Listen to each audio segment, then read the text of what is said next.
है आपका हमारे चैनल रोशन सा स्टडी पॉइंट पर। दोस्तों तो आज हम बात करने वाले हैं आपका चैप्टर 6 मृदाएं, और इससे संबंधित जो भी महत्वपूर्ण प्रश्न रहेंगे 11th क्लास के, तो आज हम इसको डिस्कस करेंगे। देखिए आपके एग्जाम के पैटर्न थोड़ा चेंज हो चुका है, जिसमें 1 नंबर वाले प्रश्न नहीं आ रहे, लेकिन फिर भी जो 1 नंबर वाले प्रश्न मैं आपको दिखा रहा हूँ आप देख सकते हैं। तो ये क्वेश्चन भी क्या पता आपके एग्जाम में आ जाएँ, लेकिन हम इनको नहीं करेंगे। हम जो डिस्कस करेंगे आपके बड़े और महत्वपूर्ण क्वेश्चन को डिस्कस करेंगे आज।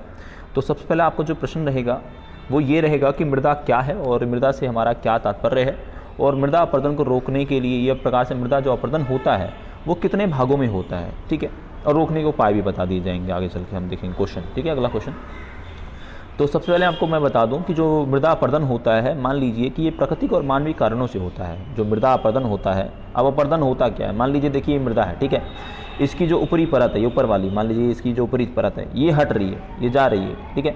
तो ऊपरी परत का हटना एक प्रकार से, या आवरण, मृदा के आवरण का नष्ट होना, आवरण मतलब जैसा वो मृदा है उसकी ऊपरी परत का हटना, या मृदा के आवरण का जैसा बना हुआ है उसका नष्ट होना क्या कहलाता है, मृदा अपरदन कहलाता है। और मृदा अपरदन प्राकृतिक और मानवीय दोनों कारणों से होते हैं। इसमें भी चीज़ें होती हैं, इसमें एक होता है पवनकृत और एक होता है जलकृत। ये 2 वर्गों में अपरदन होता है, मतलब ये 2 कारक होते हैं, ठीक है। एक मानवीय और प्राकृतिक आपका कह लीजिए, और उसके बाद जो अपरदन के कारक है उसमें पवनकृत, पवन मतलब हवा के माध्यम से, दूसरा जल के माध्यम से ऊपरी जो परत है वो हट जाती है। अब देखिए पवन कहाँ आता है, तो जो आपका पवन का कारण रहेगा कि जहाँ भाई शुष्क इलाके हैं, जहाँ बिल्कुल ही राजस्थान जैसे इलाके जो हैं, जो मध्य प्रदेश जैसे इलाके हैं, यहाँ पर पवन के द्वारा होगा। और जो बहते हुए हैं आपका यूपी जैसा, बिहार जैसा जो रेंज हो गया, पश्चिम बंगाल जैसा, यहाँ पे जल द्वारा होगा, ठीक है। अब इसको पुनः 2 भागों में रखा गया है, एक होता है परत अपरदन और एक आपका होता है अवनलिका अपरदन। देखिए परत जो अपरदन होता है वो तेज बारिश के कारण होता है। जब तेज बारिश होती है तो जो ऊपरी परत है वो हट जाती है अपने आप ही, उसको परत अपरदन बोलते हैं। वहीं पर एक होता है अवनलिका अपरदन। अब इसमें क्या होता है कि तीव्र ढालों से, मान लीजिए ये पर्वत है, यहाँ से पानी बहता वो बहुत तेज़ी से आ रहा है, तो जहाँ से तेज़ी से जाएगा ये अपने लिए रास्ता बनाता चला जाएगा, और रास्ते का मतलब है एक नाली बनाता चला जाएगा, और जो गहरी नालियाँ बनती इसी को अवनलिका अपरदन कहते हैं। और ये चंबल के बीहड़ में है, कहाँ है, चंबल के बीहड़ में, और ये मध्य प्रदेश में बिलोंग करता है। चंबल का बीहड़ है वो मध्य प्रदेश में बिलोंग करता है। अगला देखते हैं प्रश्न कि भैया मृदा अपरदन प्रमुख जो कारण है मृदा अपरदन के वो क्या है, और इस समस्या से निपटने के लिए हम क्या कर सकते हैं, मृदा अपरदन को कैसे बचा सकते हैं। तो पहली बात तो कारण देख लेते हैं। पहला कारण है वनोन्मूलन। वनोन्मूलन का मतलब जो जंगल लगातार काटे जा रहे हैं, चाहे वो कृषि के उद्देश्य से, चाहे वो आपके औद्योगिक कारणों से, तो लगातार जो ये काम हो रहा है ये गलत हो रहा है, इसके कारण हो रहा है ऐसा। अति सिंचाई मतलब जो कृषि की जा रही है उसमें इतनी बड़ी मात्रा में पानी डाल दिया जा रहा है कि वो जो हमारी मृदा है उसको नहीं सह पा रही, उसको उतनी चाहिए नहीं आवश्यकता। उसके बाद उर्वरक, जितना उर्वरक डालना चाहिए उससे अधिक मात्रा में उर्वरक डाला जा रहा है, जो कि बहुत ज़्यादा खराब है।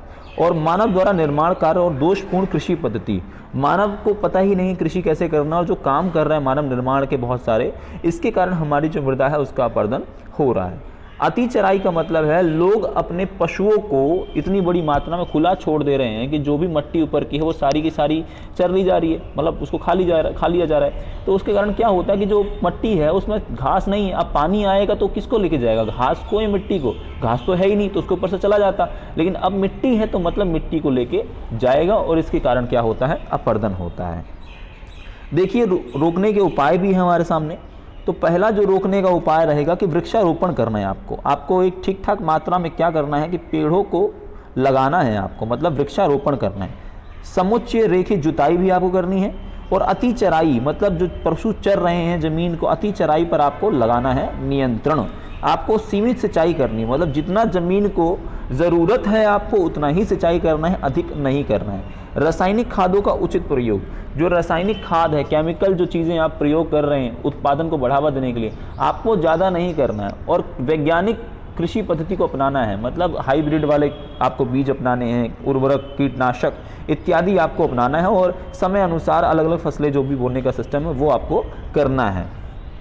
अगला देखिए मृदा संरक्षण से क्या तात्पर्य है, और मृदा संरक्षण को सुनिश्चित करने के लिए क्या करना चाहिए, हम मृदा संरक्षण को कैसे बचा सकते हैं। देखिए पहली बात तो समझिए कि मृदा के आप जो प्रकार से अपरदन है उसको रोक करके उर्वरता को जो बनाए रखना है ना, इसी को संरक्षण बोलते हैं। मृदा संरक्षण का मतलब होता है अपरदन को रोकना, मतलब ऊपरी परत का रोकना, और उसकी उर्वरता का मतलब होता है उत्पादन क्षमता को बनाए रखना है आपको, बचाए रखना है आपको, और इसी को क्या कहा जाता है, मृदा संरक्षण कहा जाता है।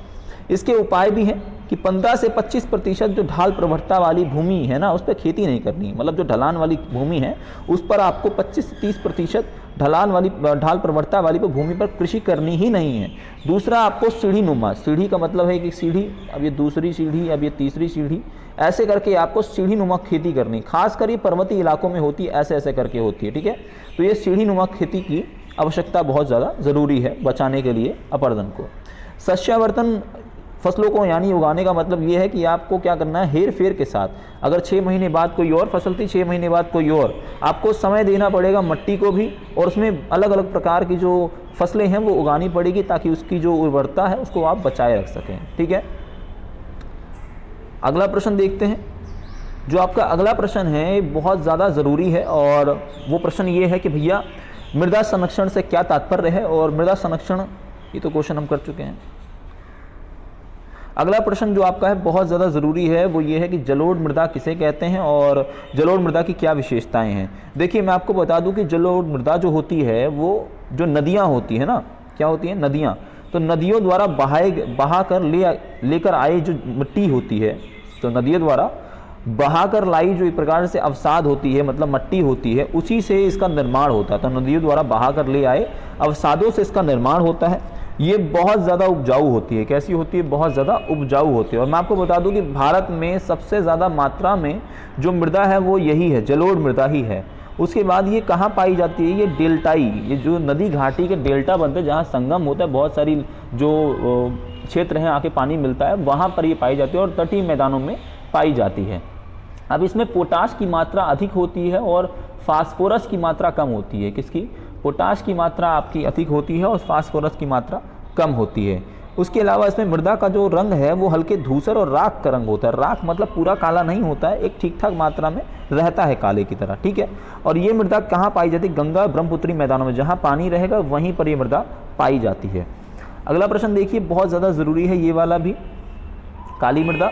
देखिए काली मृदा जो है इसके कई नाम हैं, तो इसको रेगड़ मृदा कहा जाता है, इसको कपास मृदा कहा जाता है, ठीक है। तो ये इसके 2-3 नाम हैं।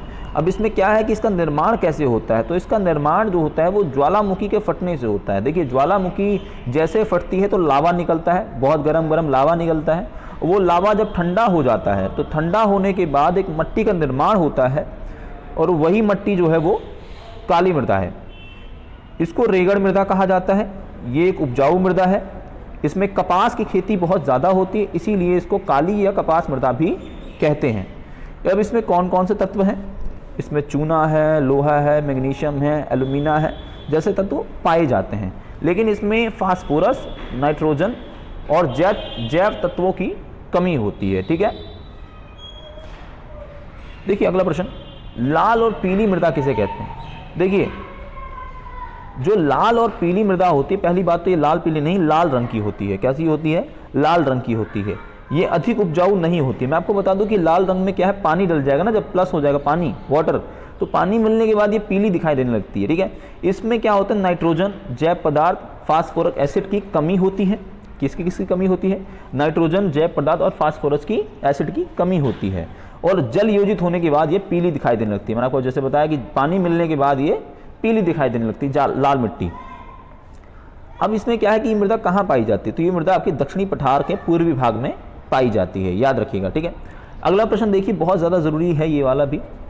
अब लैटराइट मृदा होती क्या है। देखिए लैटराइट जो मृदा होती है, पहली बात तो ये समझ लीजिए कि लैटराइट जो है वो लैटिन शब्द जो है, कौन सा शब्द, लैटिन, उसका ही एक अर्थ निकलता है ईंट। क्या है, लैटिन शब्द है लैटर और फिर उससे अर्थ निकलता है ईंट। तो लैटर और अर्थ ईंट, इसी से मिलकर क्या बना है, लैटराइट। और इससे मिट्टी, इससे आपका ईंटों का निर्माण भी होता है इस मृदा से, ठीक है। अब इसका निर्माण कहाँ होता है, कैसे होता है, तो इसका निर्माण जो है मानसूनी जलवायु में, जैसे भारत की जलवायु मानसूनी है, इसी जलवायु में शुष्क और आर्द्र, शुष्क का मतलब होता है गर्म आर्द्र का मतलब होता है थोड़ी नमी के क्रमिक परिवर्तन के कारण होता है। क्रमिक का मतलब समय वाइज समय, 6 महीने शुष्क रहा, 6 महीने आर्द्र रहा, मतलब नमी रही, तो जो लगातार जो बदला ये ना, इसके कारण एक नई मृदा बनती है जो कि लैटराइट मृदा होती है। ये मृदा ज़्यादा उपजाऊ नहीं होती है, इसमें नाइट्रोजन, चूना, फास्फोरस और मैग्नीशियम की कमी होती है, मात्रा इसमें कम होती है। अब ये पाई कहाँ कहाँ जाती है ये भी देख लेते हैं। तो ये पश्चिमी घाट में पाई जाती है, तमिलनाडु में पाई जाती है, आंध्रा में पाई जाती है, उड़ीसा में पाई जाती है, असम के पर्वतीय क्षेत्र में पाई जाती है, और राजमहल की पहाड़ियाँ, राजमहल की पहाड़ियाँ मतलब आज वर्तमान का झारखंड, वहाँ पर, ठीक है। देखिए अगला प्रश्न जो हमारा इसमें रहेगा कि मृदा किसे कहते हैं और इसका निर्माण किस प्रकार होता है। तो सबसे पहले आपको समझना पड़ेगा कि मृदा जो है वो भूपृष्ठ का ऊपरी भाग है, और चट्टानों के टूटने फूटने से और बारीक जो कण होते हैं, वनस्पति होती है, सड़े गले जो अंश होते हैं, जो जैव पदार्थ होते हैं, इन सभी के मिश्रण से किसका निर्माण होता है, मृदा का। तो दोबारा याद कर लीजिए, मृदा जो होती है भूपृष्ठ का ऊपरी भाग है, जो कि चट्टानों के टूटने फूटने से, किससे, चट्टानों के टूटने फूटने से, वनस्पति के सड़े गले जो अंश होते हैं, और जो भी आपके जलवायु को और जैविक रासायनिक जो प्रक्रिया होती है उसके कारण एक चीज़ का निर्माण होता है जो कि मृदा कहलाता है, ठीक है।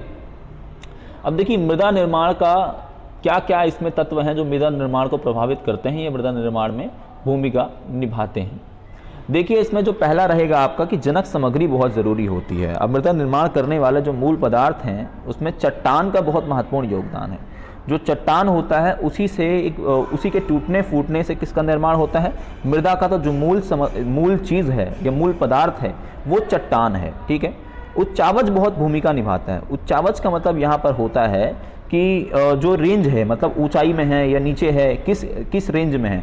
देखिए जो क्षेत्र ढाल प्रवणता वाले होते हैं, ढाल वाले होते हैं, ऊंचे पर्वत वाले होते हैं, वहाँ पर क्या होता है, मिट्टी नीचे की तरफ बहती है पानी के साथ, ठीक है। लेकिन जो निचले इलाके होते हैं, समतल मैदान, यहाँ पर मोटी परतें पाई जाती हैं, ठीक है। तो ये अंतर रहता है आपका ऊंचाई के साथ।